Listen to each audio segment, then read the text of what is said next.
Sahabat Suara Tapian, kami berbincang dengan Dr. Andus Tigor Tapubolon. Dia aktivis pendidikan. Nanti akan kita tanya apa yang dilakukan soal pendidikan. Tapi di beberapa waktu lalu dia menjadi sekretaris panitia Kongres Kebudayaan Batak. Kita ingin meminta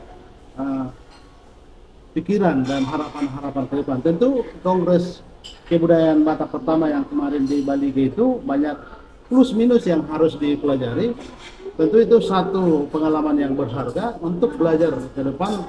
Kongres Kebudayaan Batak ke depan harus lebih bagus lagi, dan pikiran beliau ingin kita dengar. Horas, Bang Tigor. Horas. Terima kasih waktunya untuk Suara Tapian. Bang, kemarin kan kita juga jumpa 3 hari di Bali Ya. Kongres Kebudayaan Batak itu. Tentu tidak bisa tidak Bang Tigor itu sangat lelah berpikir, bahkan dana juga harus keluar banyak. Tapi ini kan ada kepuasan batin, Bang. Pasti pengalaman itu kan bukan untuk diri, tapi untuk orang Batak ke depan. Yeah. Tapi dari pengalaman itu kita belajar ke depan. Kira-kira apa yang harus kita lakukan ke depan, kalaupun nanti akan dibuat kongres seperti itu lagi? Oke. Mengapa kongres ini kita lakukan? Ya, itu dulu yang pertama. Kongres ini sebenarnya kalau dari segi pemaknaan ini adalah permusyawaratan sebenarnya, untuk membuat sebuah kesepakatan bersama untuk kita lakukan dalam kehidupan kita sehari-hari. Nah, kongres ini kita menghimpun pendapat dari para tokoh dan juga melakukan penelitian di masyarakat Batak untuk mengambil sebuah kesimpulan, yang mana kesimpulan ini bisa kita jadikan sebagai pedoman dalam menjalani kehidupannya, supaya orang Batak itu tidak tercabut dari akar budayanya. Nah, itulah hal yang mendasari kita, mengapa kongres ini kita anggap sangat penting dan harus kita lakukan. Dan dari sisi fasilitas sebenarnya kita jauh lebih enak menyelenggarakan kongres ini di Jakarta atau di Medan. Tetapi kita harus menyelenggarakannya di Baligi, supaya di kampungnya sendiri kegiatan ini kita selenggarakan. Jadi jantungnya Toba. Betul. Nah, kemudian yang kedua, melalui kongres ini kita akan mendapatkan informasi-informasi yang selama ini yang sudah terkubur. Ya, yang ternyata informasi itu menjadi sangat penting ya untuk dihidupi oleh masyarakat Batak itu sendiri. Melalui kongres digalilah kembali nilai-nilai kebatakan yang bisa dijadikan sebagai pedoman hidup di dalam hidup berbangsa dan bernegara.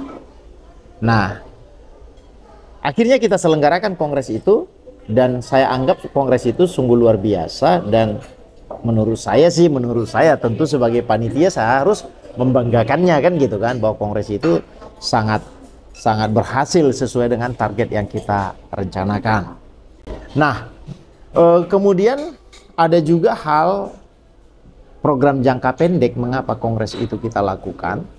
Kita belajar dari suku-suku lain juga yang ada di Indonesia ini, misalnya suku Sunda, Jawa, Minang, di mana mereka dalam rangka menjaga kebudayaannya, mereka memasukkannya ke dalam sebuah pendidikan formal. Dan itulah yang tidak kita lihat lagi ada di kawasan penutur bahasa Batak itu sendiri, di kawasan masyarakat Batak Toba itu sendiri. Jadi kalau di Jawa, pelajaran bahasa dan kebudayaan Jawa itu diajarkan secara resmi mulai dari SD sampai SMA. Tetapi khususnya di kawasan Batak Toba, Kabupaten Toba, Kabupaten Samosir, Kabupaten Tapanuli Utara, Kabupaten Humbang, Kabupaten Tapanuli Tengah, ya, sebagian Kabupaten Dairi, ya, yang masyarakatnya adalah penutur bahasa Batak Toba, tidak lagi mengajarkan itu secara formal di sekolah-sekolah formal itu. Kalaupun itu diajarkan, tapi itu hanyalah sebagai muatan lokal yang tidak terprogram dengan baik. yang tidak memiliki silabus. Kemudian yang kita lihat juga adalah bahwa sesungguhnya ini penting diajarkan supaya apa? Supaya bahasa dan kebudayaan itu akan hidup selama-lamanya.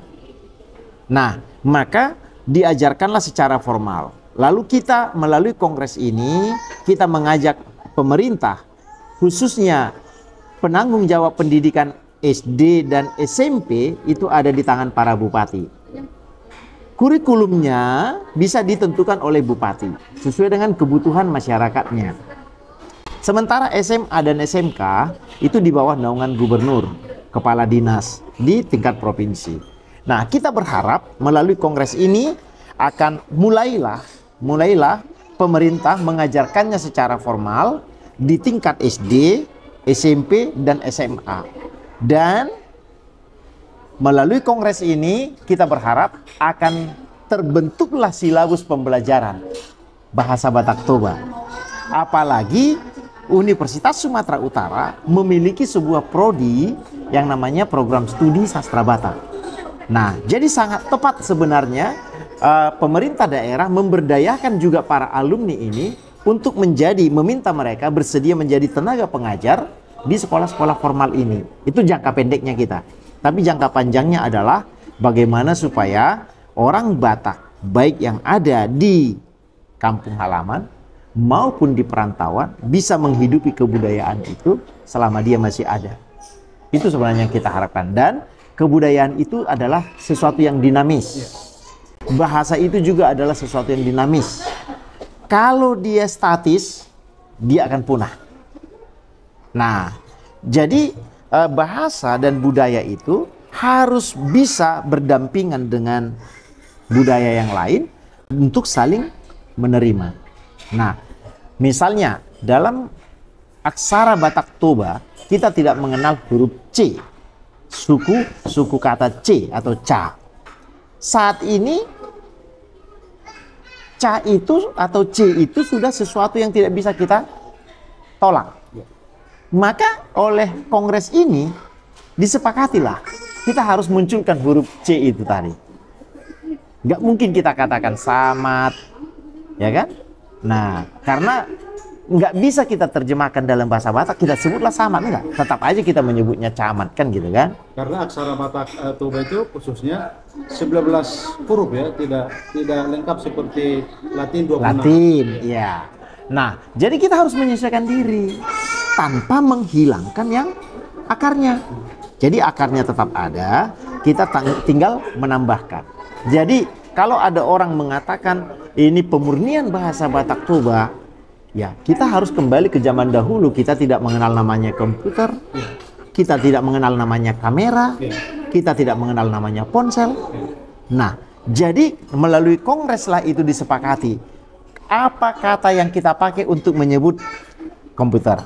Apa kata yang kita pakai untuk menyebut laptop? Agar bahasa Batak relevan gitu Pak. Agar bahasa Batak itu tetap hidup selama-lamanya. Nah, maka kongres harus terus-menerus berlangsung. Nah, itu Bang. Oke. Di negara kita ini kan ungkapan Kementerian Pendidikan dan Kebudayaan. Artinya tidak bisa pendidikan lepas dari kebudayaan. Bisa kita narasikan fondasi dari pendidikan itu harus berkebudayaan begitu. Ya. Kaitannya, Abang kan juga salah satu yang kami tahu, nanti dijelaskan itu Direktur Bimbingan Belajar ya Bang ya, yang selama ini juga mempersiapkan orang-orang masuk ke perguruan tinggi kalau nggak salah ya. Ya. Kaitannya kebudayaan, agar kita berkebudayaan, nanti dengan berkebudayaan kita punya fondasi untuk taraf berpendidikan lagi. Apa komentar Abang? Oke. Sebenarnya ada satu yang salah dalam memilih nomenklatur di pemerintahan kita. Harusnya kalau disebut Menteri Kebudayaan, pendidikan sudah ada di dalam. Tapi kalau disebut Menteri Pendidikan, jadi pendidikan kebudayaan tidak semuanya di dalamnya. Jadi kalau dibuat Menteri Pendidikan dan Kebudayaan, rancu sebenarnya penamaan ini. Menteri Kebudayaan. Iya, karena seluruh aktivitas kehidupan manusia itu adalah sebuah kebudayaan. Ya kan? Nah, tapi oke lah, itulah dulu nama yang kita sepakati, kita terima, ya udah kita terima saja dulu. Jadi harusnya cukup dengan menyebut Menteri Pendidikan saja. Jadi pemerintah memikirkan pendidikan salah satu dari bagian kebudayaan itu untuk terus dikembangkan, gitu. Nah, kalau kita sebut Menteri Kebudayaan, seluruhnya nanti harus dikerjakannya. Dia akan kebingungan mana yang dikerjakannya, mana yang tidak dikerjakan.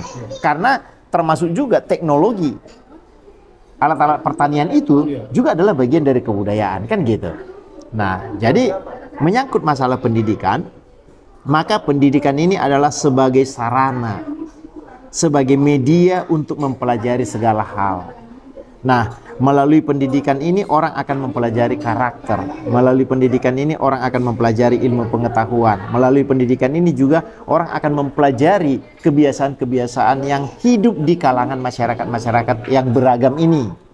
Nah, ketika masyarakat memanfaatkan pendidikan untuk membekali dirinya, ya, maka masyarakat itu akan bisa terus hidup dan akan bisa menghadapi tantangan zaman. Nah, lalu apa yang kami kerjakan? Saya sebagai direktur operasional di sebuah lembaga bimbingan belajar, Boleh disebutkan, Bang? ya, namanya Prosus Inten. Saya direktur operasional untuk wilayah Jawa Barat, ya. Nah, bimbingan belajar. jadi kami itu mengkhususkan diri untuk membawa anak-anak yang memiliki mimpi besar, memiliki cita-cita besar untuk bisa masuk ke sebuah perguruan tinggi negeri ternama, tapi secara akademik dia sangat-sangat rendah. Bagi kami tidak ada orang bodoh. Bagi Prosus Inten itu tidak ada orang bodoh. Semua adalah orang-orang luar biasa. Nah, lalu mengapa akhirnya ada orang yang bodoh? Itu karena orang itu saja tidak memberi perhatian ketika seseorang memberikan informasi kepadanya. Maka ketika informasi yang diberikan itu kepadanya ditanyakan pada hari kemudian, dia nggak bisa menjawabnya. Jadi sesungguhnya tidak ada orang yang bodoh. Hanya saja mereka membutuhkan tempat yang tepat untuk berlatih.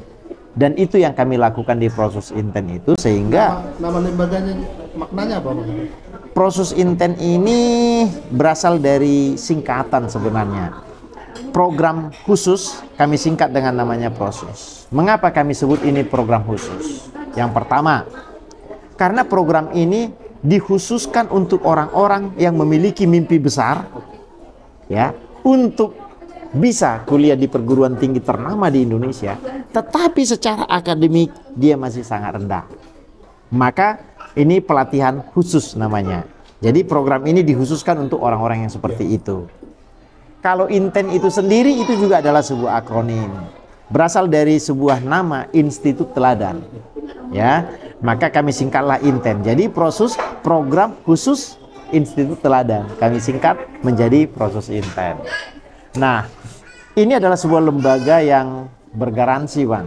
Bergaransi artinya gini, jika anak yang sudah mendaftarkan diri ke kami dan kami didik, dan kalau ternyata dia tidak sampai kepada cita-cita besarnya, maka seluruh biaya pendidikannya kami kembalikan kepada anak itu kembali.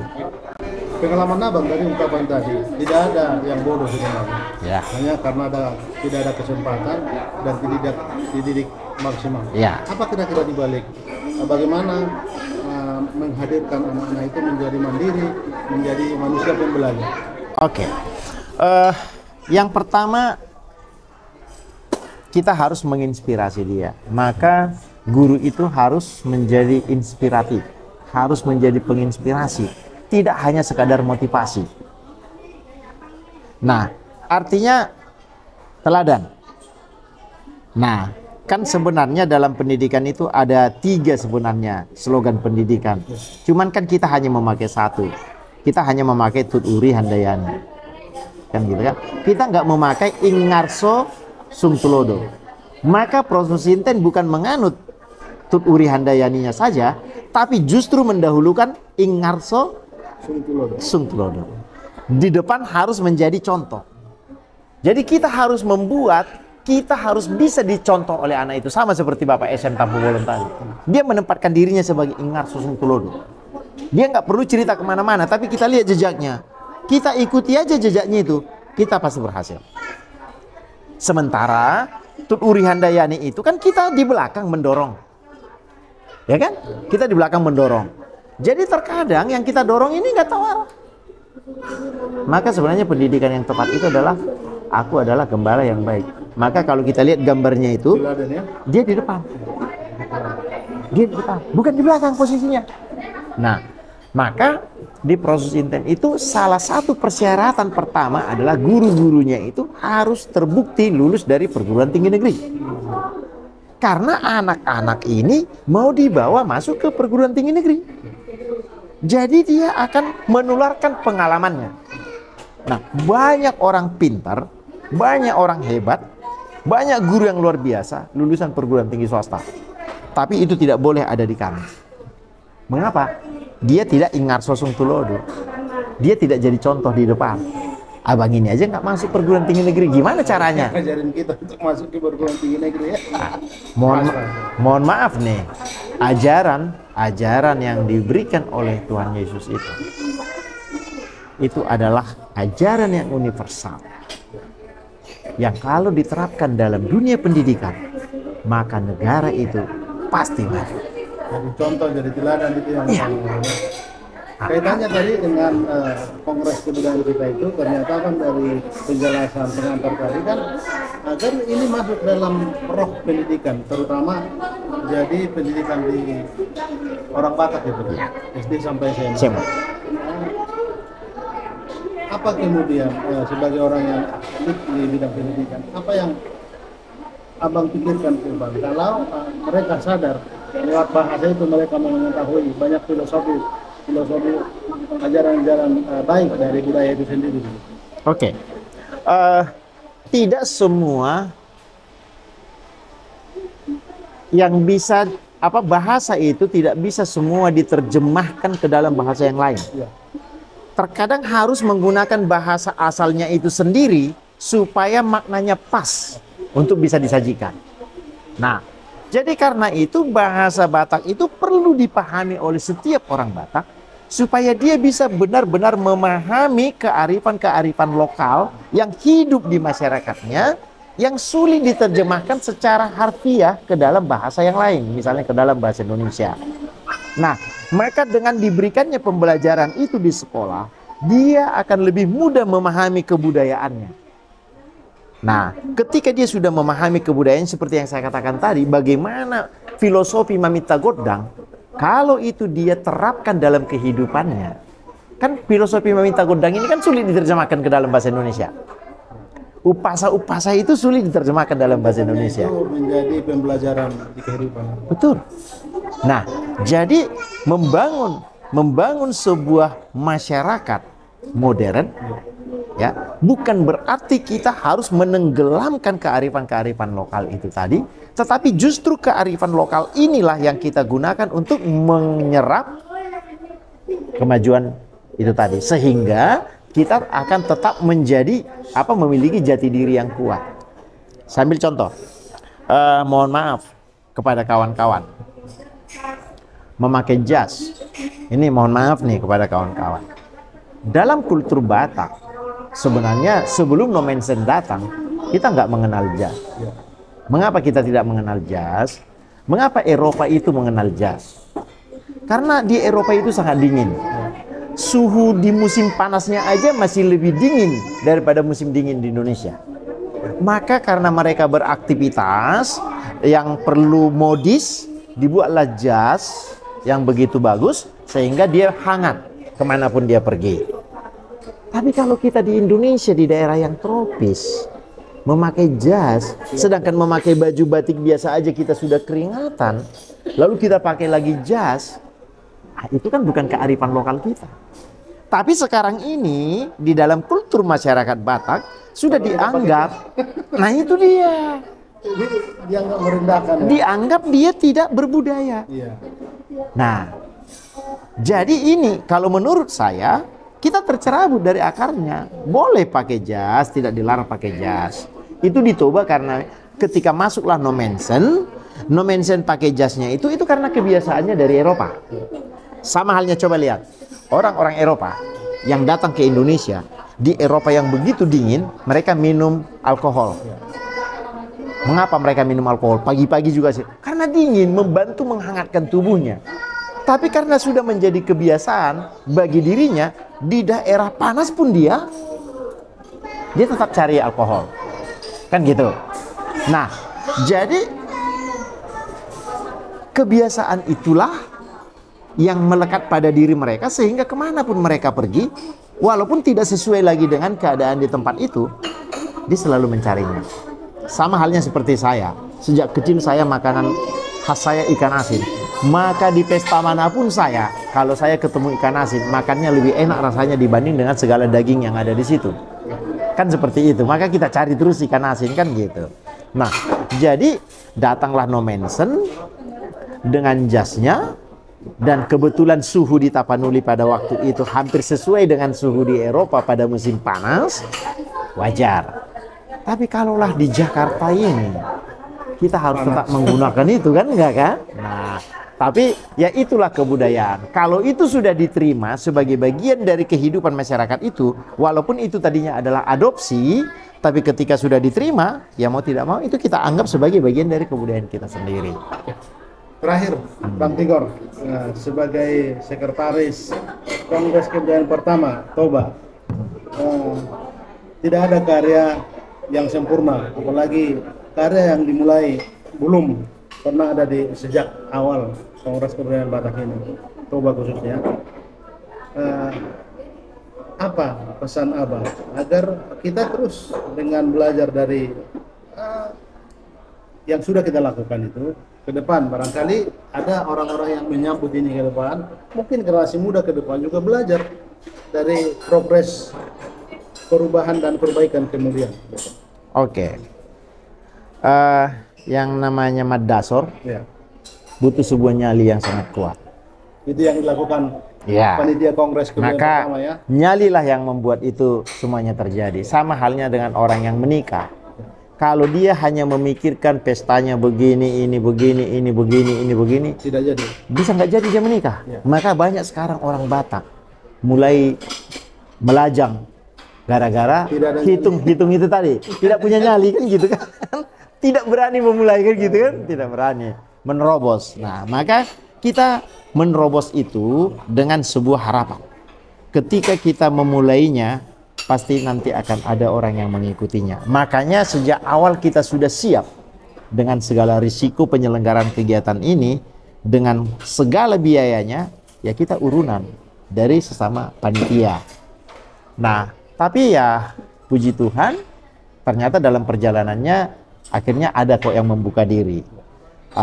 Inalum membuka diri, ya Bupati Toba membuka diri, Bupati Tapanuli Utara membuka diri, dan beberapa lembaga-lembaga lain. Akhirnya dana itu dengan seminim-minimnya, Termasuk dari lembaga Bang ya. termasuk dari lembaga Prososinten, termasuk dari BPUDT, ya. Nah, akhirnya terselenggaralah kegiatan itu dengan baik, dan saya percaya karena ini kita sebut kongres, berarti dan namanya juga sudah kita sebut kongres pertama. Berarti akan ada kongres kedua yang sudah kita rencanakan itu per 3 tahun. Nah, kongres kedua nanti sudah kita rencanakan di Tapanuli Utara, ya. Dan mudah-mudahan generasi muda akan kita libatkan sebanyak-banyaknya, ya. Dan pada akhirnya saya percaya orang-orang Batak yang memiliki finansial pasti akan mendukung kegiatan ini. Karena ini adalah bagian dari dirinya dan untuk anak cucunya. Oke, melihat ya Bang. Oke. Terima kasih bincang-bincangnya. Demikian sahabat Suara Tapian bincang-bincang kami dengan Dr. Randus Tigor Tapubolon, seorang aktivis pendidikan dan sekretaris panitia Kongres Kebudayaan Batak pertama. Melihat ya? Melihat ya, Horas.